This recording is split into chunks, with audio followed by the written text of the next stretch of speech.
हरे कृष्णा। विष्णु शक्ति परा प्रोक्ता क्षेत्रज्ञ अख्या तथा परा अविद्या कर्म संज्ञान्या तृतीया शक्ति ऋष्यते। पिछली क्लास में हम इसी श्लोक पर डिस्कस कर रहे थे, जिसमें हम भगवान की पराशक्ति, क्षेत्रज्ञ शक्ति जिसको जीव या तटस्थ शक्ति कहा जाता है, और अविद्या शक्ति, इसका डिस्कशन कर रहे थे। जो क्षेत्रज्ञ शक्ति या जो जीव शक्ति है, इस जीव शक्ति को अविद्या शक्ति आच्छादित कर देती है। भगवान को आच्छादित नहीं करती, पराशक्ति को आच्छादित नहीं करती, ये अविद्या शक्ति जीव को आच्छादित कर देती है। इस क्लास में अविद्या शक्ति को मैं समझाने का प्रयास करूँगा। अविद्या क्या है, इसको हम कैसे समझेंगे। अविद्या को तमस, तमोगुण, अज्ञानता, अंधकार इत्यादि इन नामों से भी जाना जाता है। श्रीमद् भागवतम के तीसरे स्कंद के 10वें अध्याय के श्लोक संख्या 17 में श्लोक है, तमसः अबुद्धिकृत प्रभो, कि प्रभुपाद लिखते हैं इसकी ट्रांसलेशन में, this tamas by which the master acts as a फूल।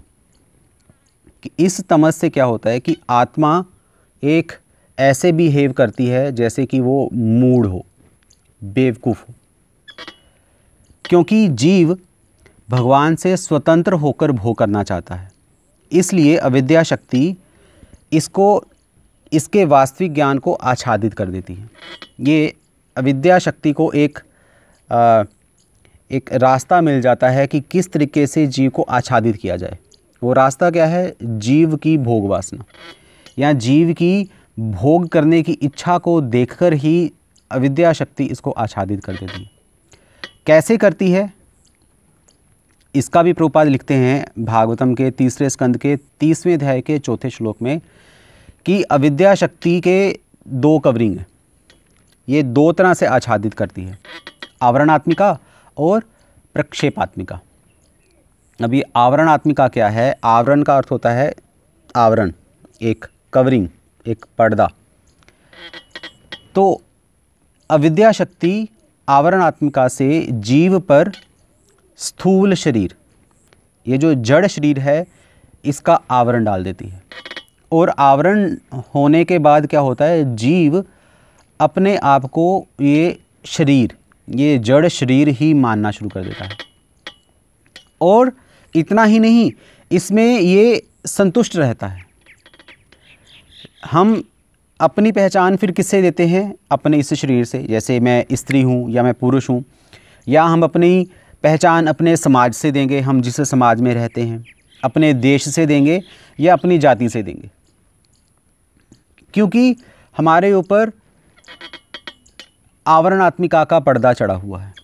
प्रभुपाद तो यहाँ तक लिखते हैं कि even a pig is satisfied by eating stool. एक जो सूअर है वो भी अपने शरीर में विष्ठा खाकर, मल खाकर संतुष्ट रहता है। और दूसरी कवरिंग क्या है? प्रक्षेपात्मिका। इस कवरिंग से क्या होता है कि एक तो जीव इस शरीर से संतुष्ट है, और दूसरा इस शरीर से ये बाहर भी नहीं निकलना चाहता। ये जो चेतना जो बिल्कुल डेड हो चुकी है, हम अपनी चेतना का बिल्कुल भी उत्थान नहीं करना चाहते। रीज़न? प्रक्षेपात्मिका। इस हद तक हम इस शरीर से आसक्त हो जाते हैं कि ये शरीर है क्या? वास्तव में ये शरीर हड्डी, मांस, मल, मूत्र, इन गंदे पदार्थों का एक भरा हुआ थैला है। स्टूल बैग कहा जाता है इस शरीर को।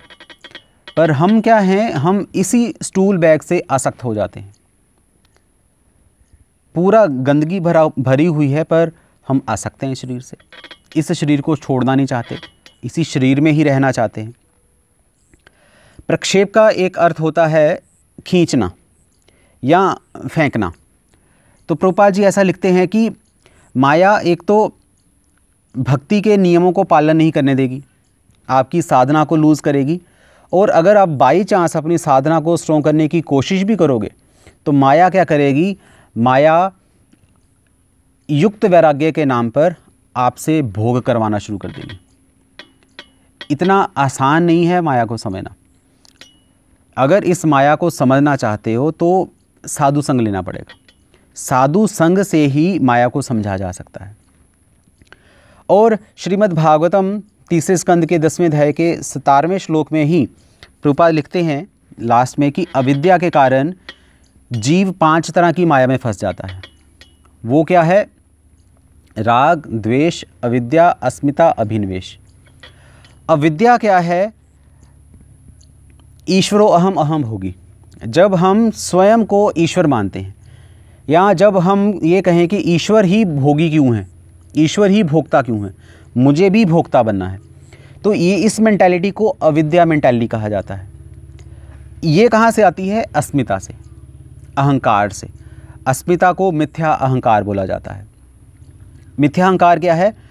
कि मुझे किसी दूसरे ईश्वर की ज़रूरत नहीं है, मैं खुद ही ईश्वर हूँ, मैं स्वतंत्र हूँ, मुझे कौन रोक सकता है। और फिर जो तीसरी कवरिंग है, तीसरी कवरिंग क्या है? अभिनिवेश। अभिनिवेश क्या है? कि चेतना, हमारी चेतना बुरी तरह से भोग में चली जाती है। हम एक परफेक्ट भोगी बन जाते हैं। और हमारा क्या डायलॉग होता है? कि मन्यत काम है तू कम, कि इस संसार में अपनी काम वासना की पूर्ति के अलावा और कोई काम नहीं है। इसका साइड इफ़ेक्ट क्या है? इस चेतना की, इस मेंटालिटी का साइड इफ़ेक्ट क्या है? राग और द्वेष। कि हमारा फिर राग और द्वेष हो जाता है इस जड़ जगत में। जड़ जगत जिसका कोई सार नहीं है, जड़ जिसमें कोई चेतना नहीं है, उसमें हमारा राग द्वेष हो जाता है। राग क्या है? मुझे ये वस्तु अच्छी लगती है, क्योंकि मुझे अच्छी लगती है इसलिए उसमें हमारा राग है, और क्योंकि मुझे ये चीज़ अच्छी नहीं लगती इसलिए हमारा उसमें द्वेष हो जाता है। और यही राग द्वेष जन्म मृत्यु का कारण बनता है। राग से पुण्य जन्म लेता है और द्वेष से पाप जन्म लेता है, और पाप पुण्य के चक्कर में जीव इस राग द्वेष अविद्या अस्मिता अभिनिवेश के चक्कर में फंस जाता है। वो ये चक्र चलता रहता है। तो भगवत गीता में भगवान कृष्ण तीसरे अध्याय के 34वें श्लोक में कहते हैं, राग द्वेषो व्यवस्थितो, कि इंद्रियां और इंद्रिय के विषय हैं, इनको व्यवस्थित करने के कुछ नियम बनाए गए हैं। अगर हम उन नियमों का पालन करेंगे तभी आत्म साक्षात्कार संभव हो सकता है। आत्म साक्षात्कार अर्थात इस चीज़ का ज्ञान हो जाना कि मैं शरीर नहीं हूँ, मैं आत्मा हूँ। पर ये समझना आसान नहीं है।